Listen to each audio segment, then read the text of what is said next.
Existen distintas metodologías para diseñar un proyecto. Seguramente estamos mucho más familiarizados a las metodologías de marco lógico, pero también la teoría de cambio es una herramienta que se utiliza para diseñar proyectos, sobre todo en contextos complejos. En esta sesión vamos a trabajar discutiendo por qué podría ser relevante elaborar una teoría de cambio en nuestros proyectos basados en el enfoque de derecho, y para ello vamos a partir construyendo un lenguaje común sobre qué es una teoría de cambio. En general, una teoría de cambio es un conjunto de supuestos sobre cómo creemos que se puede llegar a desplegar la realidad en un futuro próximo. Y entonces podríamos decir que existen distintos tipos de cambios, cambios que podríamos llamar emergentes, que son cambios inesperados, repentinos, en los que no identificamos causas directas o estas aparecen de manera inesperada, cambios que son proyectables, vale decir que responden a un proceso planificado, lineal, de causa-efecto, que nos permite llegar de un punto a otro de una manera previsible, y cambios transformativos, vale decir cambios que son más complejos, que requieren transformaciones de las relaciones causa-efecto, de los vínculos y de las vinculaciones entre factores mucho más complejos. Vale decir cambios que tienen más que ver con la realidad social. Una teoría de cambio se centra en analizar y proponer acciones pertenecientes a cambios del nivel o cambios transformativos. Y las teorías de cambio son ideas, creencias que las personas y los grupos tenemos, de manera consciente o no, acerca de por qué y cómo el mundo y las personas cambian. Cómo las personas perciben y entienden el cambio, el mundo que las rodea, está fundamentado en sus creencias sobre la vida, sobre la naturaleza humana, sobre la sociedad, sobre el potencial de cambio que existe en las personas, y por lo tanto las teorías de cambio como modelos mentales son impulsores profundos del comportamiento de las personas y de las decisiones que toman las personas. En este sentido, las creencias que están a la base de estos modelos mentales, de las teorías de cambio, se basan en diferentes aspectos de la vida de las personas. Su pertenencia a la determinada clase, su género, la historia de su familia, los valores con que ha sido educado, la historia, la cultura, el contexto donde vive, las experiencias personales, las identidades con las cuales convive en su entorno, en los diferentes entornos de vida, ¿cierto? La educación formal, los conocimientos que tiene en relación eh, a diferentes aspectos de la vida. Y entonces la posición de las personas en la sociedad y sus creencias y los valores personales dan forma a estos modelos mentales y informan las propias teorías de cambio. ¿Cómo nos explicamos el cambio? ¿En base a qué nos explicamos ese cambio? En base a las creencias que tenemos, que están influenciadas por estos distintos factores. Para los actores involucrados en el trabajo por el cambio social, o sea, para nosotros eh, como trabajadores del área social, la forma en que las personas entienden el cambio tienen un papel importantísimo para poder establecer estrategias que sean pertinentes y adecuadas para impulsar esos cambios. Por lo tanto, la participación es clave eh, para poder diseñar estrategias que son contextualizadas y que permitan alcanzar los cambios en contextos determinados. Las teorías de cambio, podríamos decir entonces, son las ideas o hipótesis que las personas, los grupos o las organizaciones tienen sobre cómo ocurre el cambio. Y estas teorías pueden ser conscientes, pueden ser explícitas o pueden ser implícitas o inconscientes y se basan en creencias personales, suposiciones, percepciones personales y que están limitadas a la realidad en la que se vive y en la cual eh, se participa. Entonces, las teorías de cambio se van a fundamentar en las siguientes premisas. Los procesos de cambio social son complejos, son impredecibles, se refieren a cambios transformativos y por lo tanto no son cambios lineales. Eh, Existen diferentes perspectivas sobre qué se debe cambiar, por qué se debe cambiar y cómo es posible alcanzar ese cambio. Por lo tanto, es fundamental un análisis completo del contexto de una intervención de cambio y entender, por supuesto, cuáles son los supuestos que tienen las personas, los grupos, con respecto a por qué la realidad se manifiesta de una determinada manera y cómo podría alcanzarse determinados tipos de cambio.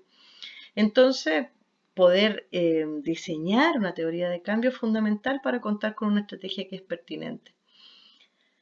Y esto es especialmente pertinente para proyectos que buscan cambios donde existen muchas partes interesadas, o sea, los cambios sociales, porque la teoría de construir una teoría de cambio sobre cómo, por ejemplo, alcanzar cambios en los derechos de los niños puede ayudar a entender a los distintos actores, a los propios niños, a las familias, a las comunidades, a los garantes, a ver cómo cada uno entiende esa situación y por lo tanto identificar un terreno común para identificar cuál sería para ellos un cambio relevante, cuáles son las oportunidades para alcanzar esos cambios, cuáles son los obstáculos para alcanzar esos cambios. Sientan las bases también para elaborar una estrategia colaborativa, distinguiendo responsabilidades y sobre todo ayuda a reducir la brecha entre aquellos objetivos de cambio que son ambiciosos porque están fundamentados en una ética, en una idea de justicia, en un ideal, ¿cierto?, de derechos humanos, eh, y poder contrastarlo con objetivos que son más realistas y estrategias de cambio que son apropiadas y que sin abandonar esos objetivos de justicia, de igualdad, permiten generar estrategias contextualizadas para alcanzar cambios en tiempos determinados que son bases para ir construyendo las condiciones de derecho y las garantías de derecho a nivel más general. Entonces, la teoría de cambio va a ayudarnos a, sobre la base de entender cuáles son los supuestos que van a permitir, identificar cómo los distintos actores pueden cambiar y pueden alcanzar una determinada realidad. Y por lo tanto, nos aporta información sobre las suposiciones en relación sobre el contexto de los derechos, sobre los actores relevantes, sobre los aspectos del cambio que son útiles para alcanzar transformaciones, supuestos relacionados en cómo este cambio se puede desarrollar y supuestos relacionados sobre de qué manera se podría gestionar o implementar estas condiciones. Y entonces, como los proyectos que buscan cambios en los derechos de niños buscan, como sabemos, cambios que están orientados a generar las condiciones necesarias para la dignidad y el desarrollo de los niños y de las niñas. Y por lo tanto, podemos buscar proyectos que busquen cambios que garanticen la vida y el desarrollo de los niños, que reconozcan a los niños como sujetos de derecho y actores protagónicos, a todos los niños, especialmente aquellos que están más marginados, que se contrarrestre el abuso de poder y cualquier otra forma de abuso. Vale decir, cambios que tienen que ver con los principios de la Convención de los Derechos de los Niños. Pero también sabemos que los proyectos pueden orientarse a cambios y pueden plantearse cambios en algunas de estas 5 dimensiones que tienen que ver con cambios que van a aumentar la capacidad del Estado de cumplir con sus responsabilidades y cambios que están orientados a generar poder, organización y exigibilidad de derechos de parte de los niños y de la sociedad civil.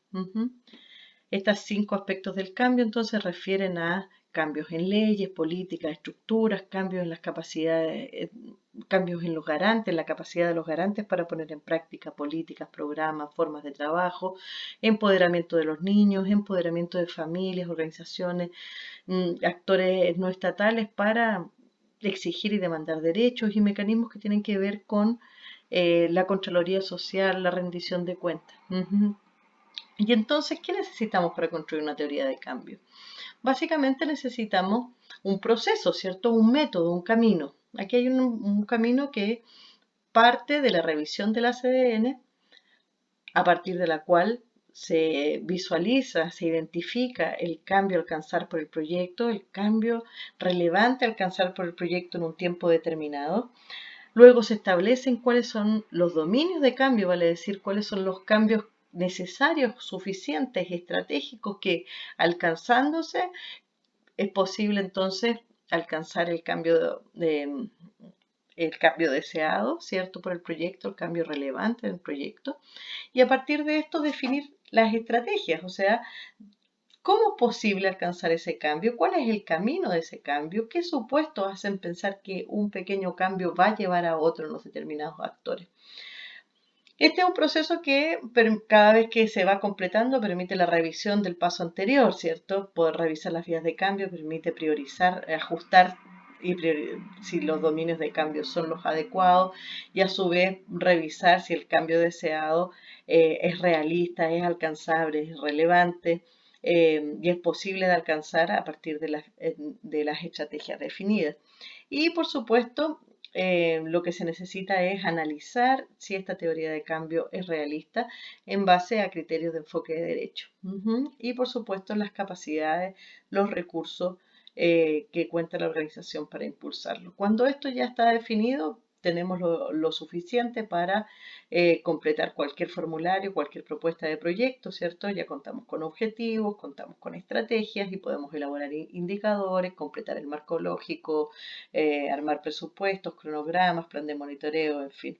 Entonces, ¿cómo construir una teoría de cambio? Básicamente podemos utilizar estos 6 pasos para elaborar la teoría de cambio. ¿Y en qué consisten estos 6 pasos? Bueno, un primer paso donde revisamos el ACDN. ¿Qué temas claves surgieron, cierto? ¿Cuáles son los derechos más vulnerados? ¿Cuáles están priorizados? ¿Cuáles son las causas? ¿Qué opinan los distintos actores? ¿Cuál es la opinión de los niños? ¿Cuáles son los actores que cambiando, cierto, o aumentando sus capacidades van a generar que los derechos se cumplan? ¿Qué cambios son los prioritarios y relevantes a partir de las informaciones del análisis realizado por el ACDN? Cuando hacemos este análisis a partir del ACDN, entonces tenemos una base para discutir y definir em, cuál es el cambio posible y relevante a alcanzar por un proyecto en un tiempo determinado. Ujú. Y cuando establecemos ese cambio, lo que queremos ver en la realidad a 5 años, a 6 años, el tiempo de duración del proyecto, lo que hacemos es identificar cuáles son los cambios estratégicos clave, los cambios que son condiciones necesarias y suficientes que de cumplirse, ¿cierto? Van a permitir alcanzar el cambio relevante, el cambio deseado por el proyecto. Y cuando definimos los dominios del cambio, lo que hacemos es establecer cuáles son las vías, cuáles son los caminos, o sea, de qué forma se va a generar, se va a alcanzar ese cambio, quiénes y qué se necesita para cambiar. Entonces aquí es bien relevante entender qué tipo de cambio es, qué tendría que cambiar para llegar a ese cambio y identificar cuáles son los supuestos que están a la base.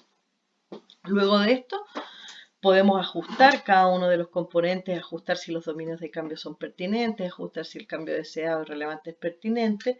Y también podemos analizar si este diseño, esta teoría de cambio responde a los cambios esperados en los derechos de los niños utilizando ciertos criterios de enfoque de derecho. Además de las capacidades, los recursos, los conocimientos que cuenta la organización para impulsar ese cambio.